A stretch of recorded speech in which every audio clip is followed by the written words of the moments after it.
Welcome to this episode of Relatively Famous, the podcast where I, Chip White, interview relatives of famous people. My famous relative, Vanna White of Wheel of Fortune. That hence the podcast, right? Now, I want to thank my sponsors, visitmyrtlebeach.com. You know, Vanna and I are from that area. And if you want to go have a great family vacation, a fishing trip, a golf trip, a foodie trip, it's a great place to go. There's 60 miles of beach, 2,000 restaurants, golf courses, really family friendly. You can learn more about, if you have an autistic or sensory sensitive traveler with you, you can learn more about on Traveling the Spectrum on Peacock. And you can also find out more about that on visitmyrtlebeach.com. And today, this is cool for me. I don't know about you guys, but I'm really excited about this. I was a fan of the Three Stooges growing up, and I know that most women are going, oh, no, not the Three Stooges. And all the dudes are going, yeah. So I was excited when I found out and was able to get in contact with Curly Howard's grandson.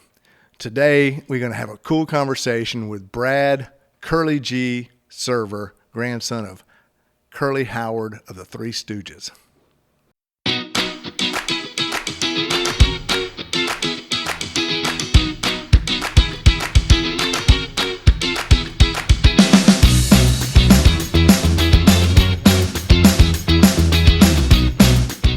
Relatively Famous podcast with Chip White. Curly G, welcome to Relatively Famous.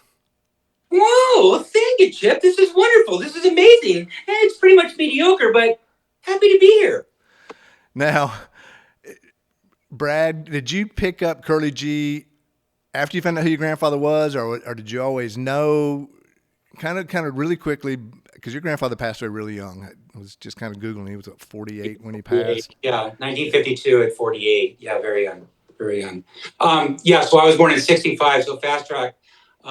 He had already passed when I was born.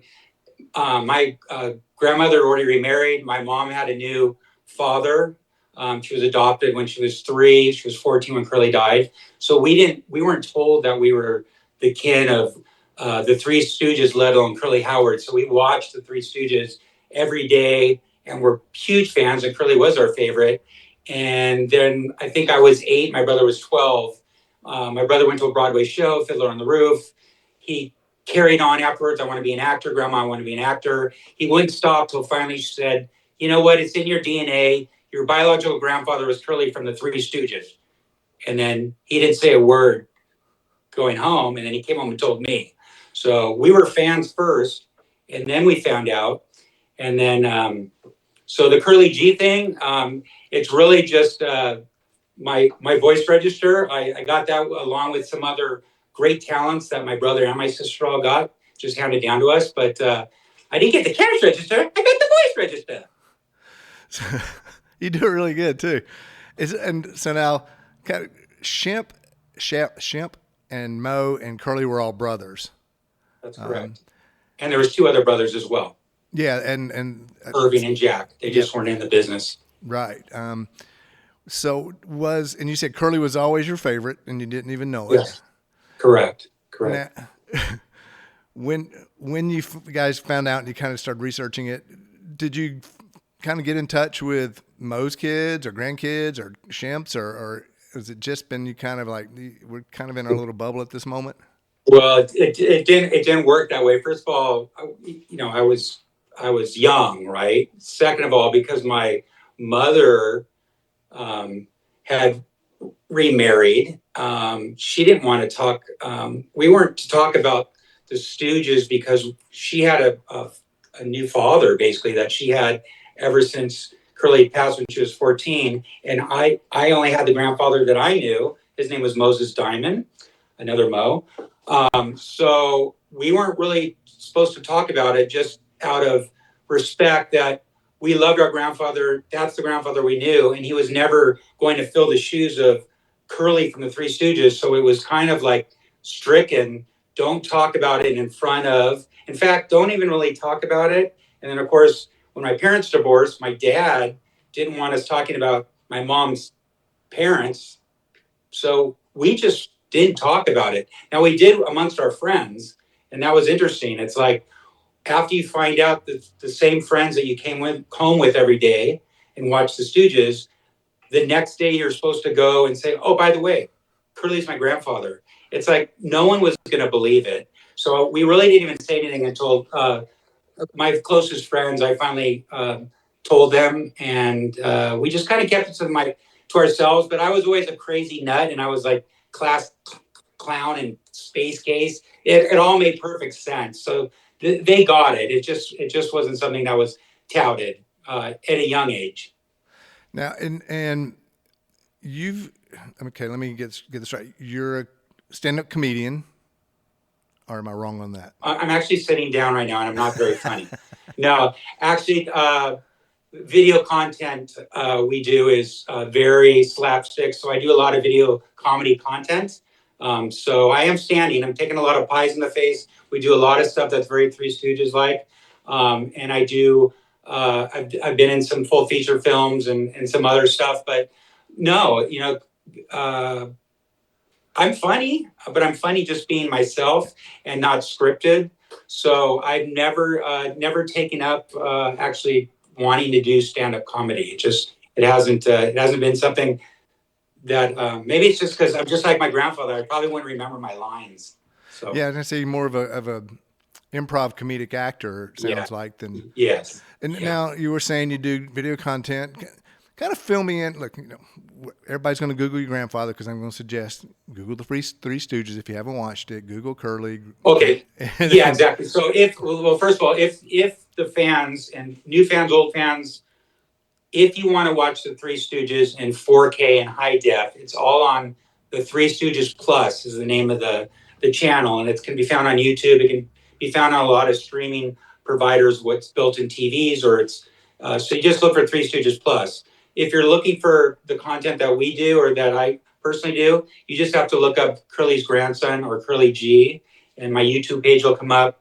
Facebook page under Curly's grandson. We have a great fan base. The Three Stooges fan base, out of all of the comedians of that time, and their work itself, whether it's Laurel and Hardy and the Marx Brothers, the Three Stooges of all of them have stood the test of time, and the fan base is huge, not only here in the U.S. but globally, South America, Argentina, all kinds of places. They thoroughly love the Three Stooges, and they can't get enough of it. so, okay, good to know because I know I'll tag them when your episode comes out. Yeah. When you started doing your content and you're saying it's very slapstick like your grandfather and stuff, was that kind of intentional or was it just kind of your personality? Well, if you fast forward from when I was, high school, college, just a crazy guy, the Three Stooges wasn't part of my life because one, my whole life I was told not to talk about it. So it's kind of like, so I just became that guy that was funny, that guy that everyone wanted to, hang out with. I did crazy things. So that was kind of built in the shock factor. Always loved doing stuff that would cause people to react. And then that was what I liked. It wasn't really till 2000, right before the 2012 Fairley Brothers movie of the Three Stooges, that came out, that I got in touch with the second runner-up to Will Sasso, Andy Pagana, who tried out for Curly. He almost made it, but he didn't because he wasn't as not only as big as him, but as big of an actor. So Fox went with him. But we became like best friends right off the bat. We had so much in common, and he's a director. He films, he directs, he writes, he edits. He does it all, right? All I do is get slapped around. He writes the stuff around me. So he began because he had a love for the Stooges and that era, 40s, 50s, 60s. And so we just he would write the content, and then we just started putting out. The first thing we ever did was in tribute for my grandfather's 113th birthday. We went around LA, Hollywood for basically 16 hours, me taking 113 pies in the face by celebrity guests, from strangers. And then at the end, I thought we were done. We still had like 30 left. So at the end of the video, I just get pelted with 30 pies to end the night. So that's kind of how it started. I met the perfect person to work with, and we're friends. and we have we've kind of recreated our version, paying tribute to the Three Stooges. He plays Curly. We have an incredible Moe named Chris Dermick, and then Larry's. We kept having trouble finding Larry's, so I just finally said, "Look, we have chemistry. We do all kinds of video stuff. I'll just play Larry." Now, I'm not the best Larry, but you don't need to be when you have such great talent as Moe and Curly.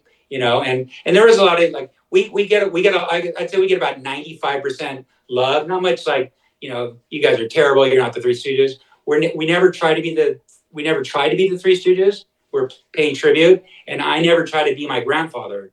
I'm just being myself, using a little bit of his, his pizzazz and his boyish gestures and some of the things that he does with my voice. And people love it because then it brings them back to a day when things were much simpler. When we were kids watching them, I was, like I said, just missed the baby boomer. But then it also brings back the older fans that the Stooges got them through the toughest times of their lives, during World War II and all this stuff, and how the Stooges, a lot of people, reached out and said, they were going to do some terrible things to themselves and like that. And the Stooges helped them. Well, today when we do our stuff and we go live and we have this fan base, we're getting the same type of reaction. So it really is a blessing that we can actually bring some good to today's world, and then also bringing laughter back, because that's really what this world needs, is laughter and compassion, most of all. Now, I confess, I'm gonna have to go back and start watching them. But do you guys go in as deep on the stunts? I mean, look, I know that for a while it was very PC incorrect, or not PC, to like the Stooges because the violence. And I watched them all. I never wanted to take a saw to someone's head and run it down or put them in a vice grip. Right. Do you guys kind of follow some of that type of humor, or does that make sense what I'm saying? Yeah, absolutely. And to answer that question is yes, absolutely. Someone takes the blunt of all the punishment, and it's me. And it's me willingly, because I have a legacy to live up. I'm Curly's grandson. So yes, we use, although the mallets and the props that we use, the hammers, whatever it may be, the breakaway glasses, they may be not real, but they are still very hard. So yes, if you watch anything that I've ever done, it's total physical comedy. It's me getting basically the crap beat out of me for whether it's 20 minutes, 30 minutes, or whatever it is. And yes, when I leave there, I'm like, a couple of times I've had concussions, but it's like, that's a blessing. The fact that I've been given the opportunity and have this DNA running through my veins, the least I can do is take a lot of punishment, make people laugh, and I'm going to continue to do it as long as I can hold up. And I just shot a series in Kentucky, and I got pelted for like 30 minutes straight, and I'm still here, so I'm going to keep doing it. Okay, where can people see this really quick? Where can they see? Well, they go to Curly's Grandson on YouTube. That's where they'll find my YouTube channel. And then I am posting some of this stuff back on Facebook under Curly's Grandson, Instagram Curly's Grandson. So they'll get a taste of it on some of the social media sites. But my YouTube channel is where they can go through the videos and see. They'll see some rare Stooges stuff that it doesn't belong to. That's a whole different story. Who owns the rights and all that stuff? But it's stuff that is our content, so I can post it. So there's just a lot of great stuff, a lot of Three Stooges stuff, and it makes people laugh. And like I said, that's what we need. We need more laughter, less politics and more laughter. Absolutely. So your brothers and sisters, any of them following in the footsteps also? Do you guys ever do something together, or? Yeah, my brother was a self-taught piano player at the age of like 6, right? So he had talent beaming from it at a very young age. For the last 40 years, he's been a prominent musical director. And most people, every season they have to try out. My brother has lifetime residency at 2 theaters, which no one gets, and that'll speak to the people that know that industry and then know musical directing, how hard it is. He is brilliant. He's got a great voice. He's a great piano player. I sing a little bit. My sister was in professional choirs, so she sings. So we were all given this gift of these talents, and I don't know if it always works out that way. That talented people, it goes to the grandsons or to their children. But we were certainly blessed. We can all keep a tune, and we have a great time together. We're crazy when we get together, but we have not yet to this point, besides the shows we did as kids for our family, really done anything together. I think I'm more the one that's doing the curly thing, the Three Stooges thing, and they're doing their own thing.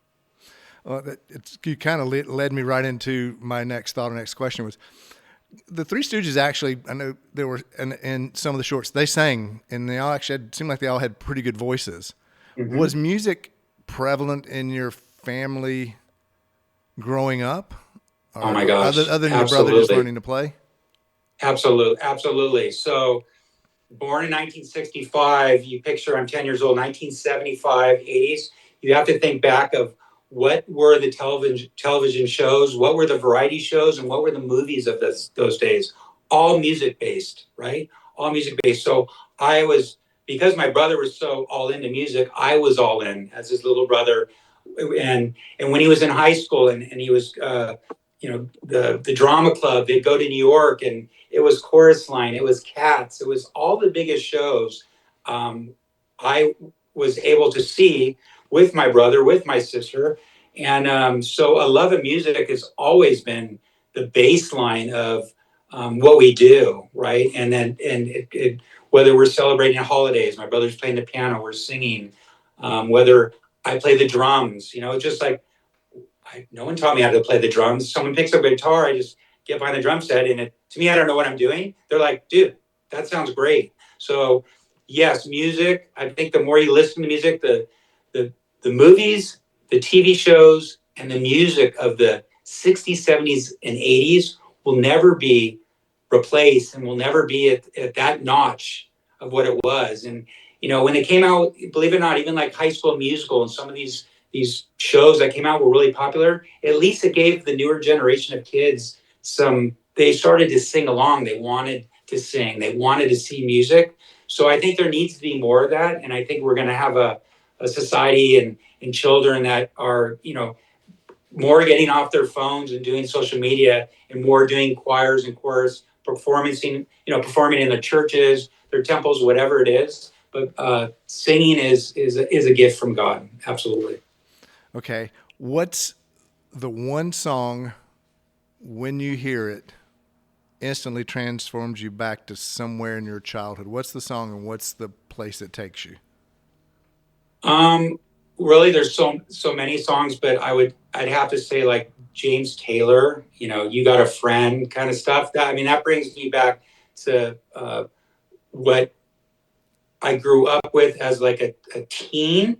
But as a child, any Frank Sinatra song, that's what was playing on LPs on the credenza. My dad was playing, right? So he'd be playing Frank Sinatra and all the big bands and all that stuff.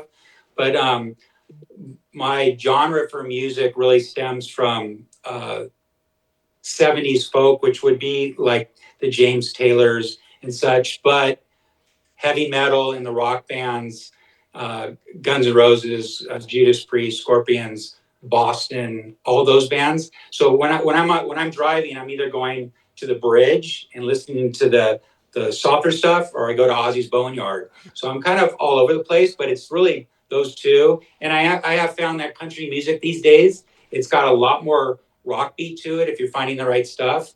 And I find it very enjoyable. So that's kind of where I'm at. Yeah, I'm like you. I'm all over the map too. But I can say, like, if a Tom Jones song comes on, I instantly go back to sitting on the sofa watching the variety show with my mom. And same with Engelbert Humperdinck. There's certain things that instantly go, oh my God, that's that place where I am. Absolutely.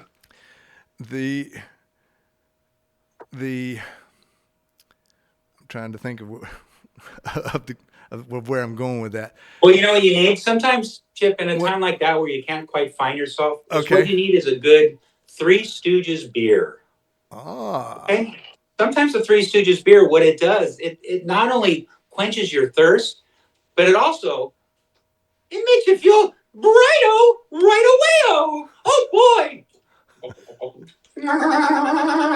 Oh, Chip, here you go. Have some. Hey, thank you. Okay. Now I look around. We look around your room. Tell us about some of the memorabilia you have, and were they collected? Do people give you stuff? What's going on in there? Yeah. So this is my office area, and pretty much anything that was giving to me, as far as like a lot of people ask, what would you got? You must have so much stuff, that your mom's stuff, or there again, because the Three Stooges was like forbidden rights. I have three or four pieces which have. There's one that you can maybe see up above Curly's head there. It's my mother when she was 14 with Curly, and the two to the side that are next to it is my grandma Elaine with the boys. And then I have a couple other family ones over here. So I have maybe 5 or 6 that are family based, meaning they're originals or they belong to me. The rest of the stuff I either purchased from Shop Knuckleheads. Now that's the Super Stooge Emporium. If you need anything Three Stooges, go to shopknuckleheads.com and put in loyalty 10 to get that extra 10%. So you stuff from there. And actually, throughout this, when it was 2008 or so, I started going to Three Stooge conventions, and started to meet some of the family members. Larry's family. I'm very close with Shemp's family, and now even more recently, Moe's family. Their great granddaughters and grandsons and stuff. Where my whole life I didn't know of any of them. So my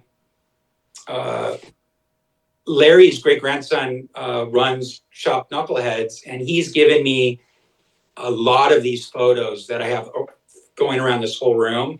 And it's just I only had this one wall that you see behind me for the longest time, and then I had all these pictures, and I think it was after COVID or something. I had time on my hands, right, like a lot of people, and I just started putting it together. And then just like the gift of talents of being to sing and play drums and stuff like that.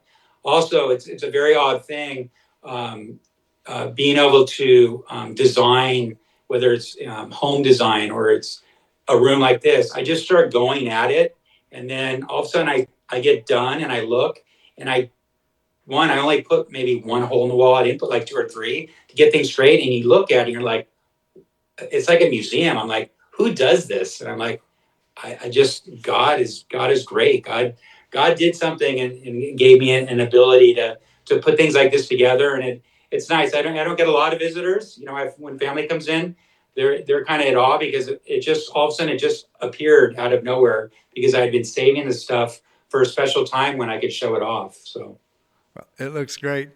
When you thank you. go to Three Stooges conventions, what's that like? Do sometimes you get hired to come in and have a booth, or you just kind of walk around and try to convince people? Hey, I'm Curly. No, I don't have to do a lot of convincing, that's for sure. But they stopped. The last one was The last one was maybe like, it seems like 5, 6 years ago. Prior to that one, basically as family members, the people have to know about this, especially if you're anywhere near the Philadelphia area. The most fantastic Three Stooge museum ever in the world is called the Stoogium, and it's in just outside of Ambler, uh, Pennsylvania, which is about 20 minutes from Philadelphia, where Larry Fine was born. And so what they would do is they would ask family members to come. They'd fly us in, and they'd basically set up tables, and then the fans would come in and see memorabilia rooms and tables, just like they do at like Comic Cons and stuff. But we would be lined up, basically signing.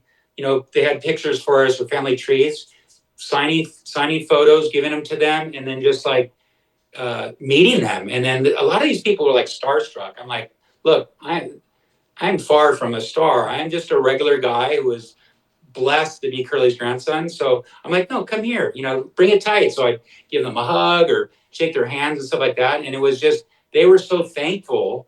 They would just go on and on how thankful they were for us showing up. And it was like, no, thank you for being the most loyal fans in the world. So that's kind of how it would go down. It'd be like sit, sign photographs, stuff like that. And then we'd go in and watch some Stooge stuff, and then maybe give a speech and answer some of the questions, kind of like what you're asking.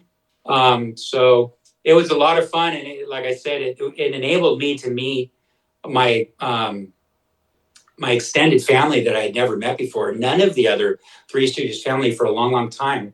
I originally had met, I call her she's a second cousin or cousin, but I called her my aunt, which was Moe's daughter. She was amazing, amazing woman.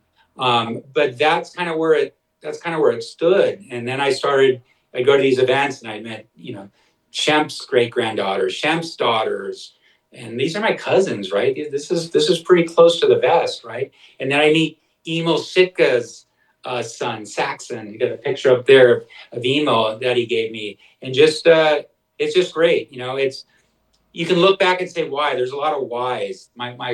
If I was to write my book, and hopefully I will, it would pretty much be called Forbidden Rights, because as you can tell, for the longest time since I found out I wasn't allowed to talk about it, then there was a lot of lawsuits. Then there was when I was at my craziest, like in college and stuff, I wanted to do like just crazy stuff. But out of respect for my mom, she's like, don't mention the Three Stooges. I'll get sued or all this. So it's kind of just been like, that was the first 3/4 of my life. Now this balance of my life is dedicated to the Stooges and dedicated to the fans. Well, they deserve dedication because they brought me and my cousins and even my son, who's 25, almost 26. He loved the Stooges too. I mean, I think time he and I would sit father son watching the Stooges. So thank you for doing that. And I'm sure you've been asked this 100 times too. Is there a favorite Three Stooges short that is your favorite? Disorder in the Court is one of my favorite ones. I mean, which is nice, and it's in public domain, so like everyone can go watch it. They can download that one because it's all over the place. I think the things Curly does in that one are just hilarious. So that's always been kind of my go-to. Men in Black, there's some ones that are real infamous and famous for some of the shticks that they did. Well, I had the honor of basically doing rewatch. We call them rewatch, Stooges watching Stooges kind of thing with me and my pals. And we went through, I think we're up to number 14. Well, I started seeing ones that I kind of remembered, but I hadn't seen in a while. And it's so interesting. Some of the ones that you may not have known of or seen in a while are simply hilarious.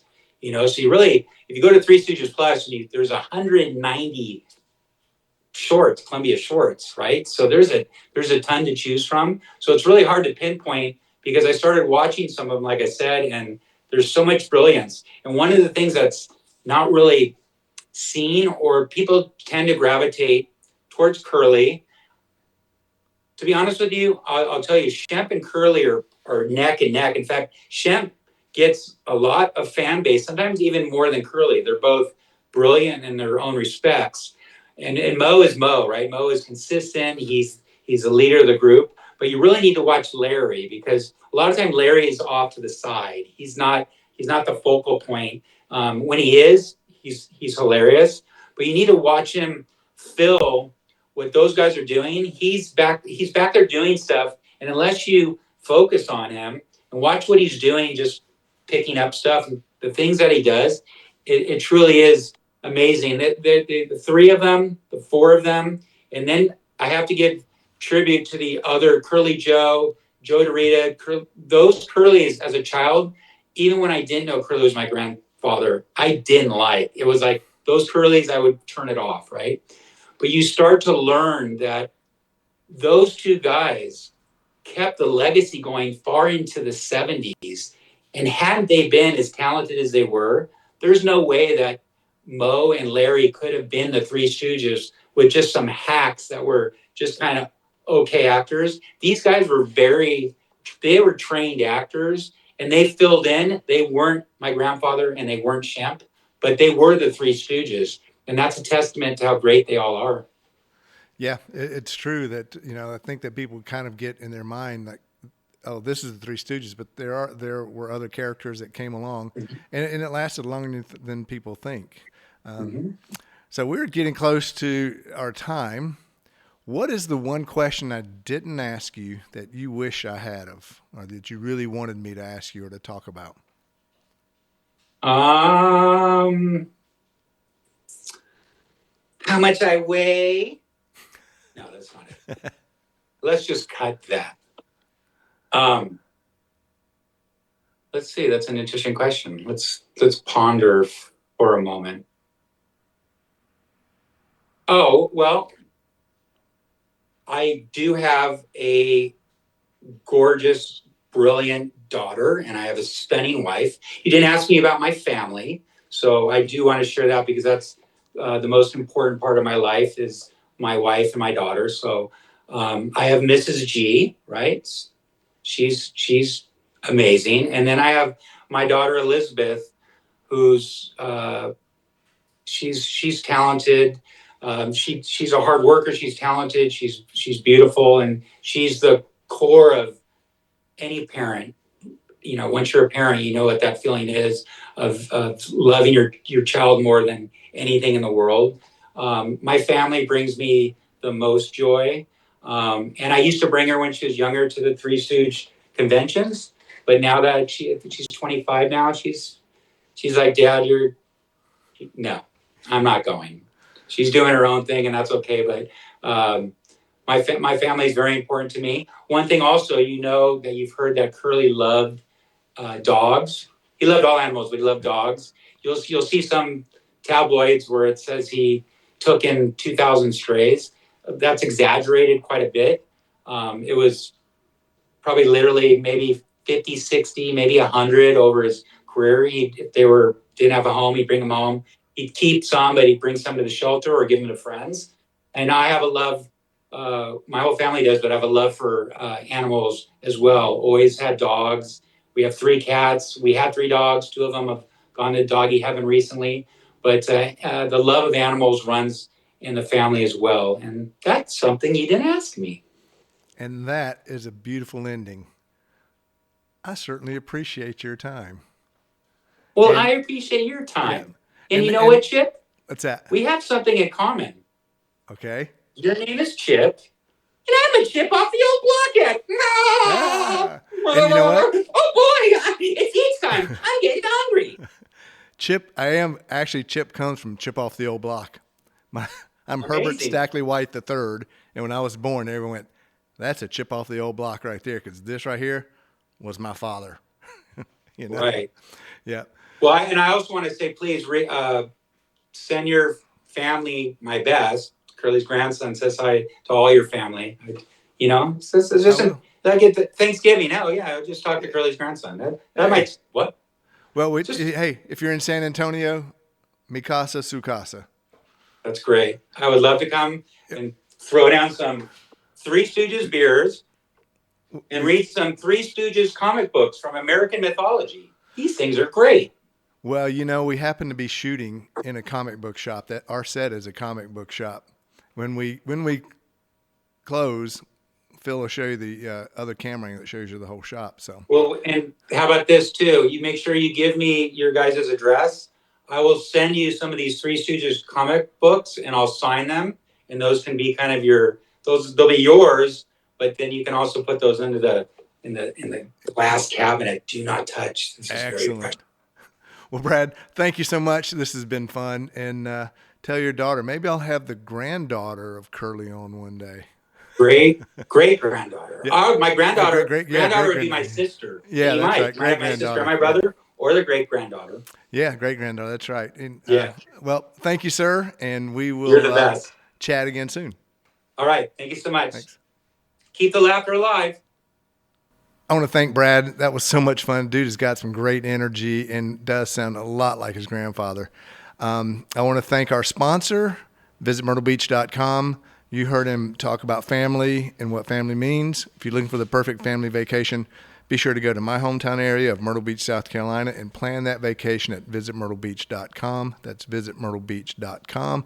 I want to thank our production company, Nelco Media, and Philip Nelson for making this happen. Otherwise, we wouldn't have a podcast. I want to thank Nelco Comics for the great location. If you're looking for an unusual comic or any comic books and you happen to be around San Antonio, stop into Nelco Comics. And I want to thank personally you, the viewer, the listener, because without you, we're just sitting here talking to thin air. So I appreciate you guys listening, watching. Please share, like, review, comment, tell all your friends and family. And if you happen to be related to someone famous or know someone related to someone famous, I'm constantly looking for new guests. My email is podcastrelativelyfamous@gmail.com. That's podcastrelativelyfamous@gmail.com. Please reach out. Thank you. You've been listening to Relatively Famous with Chip White.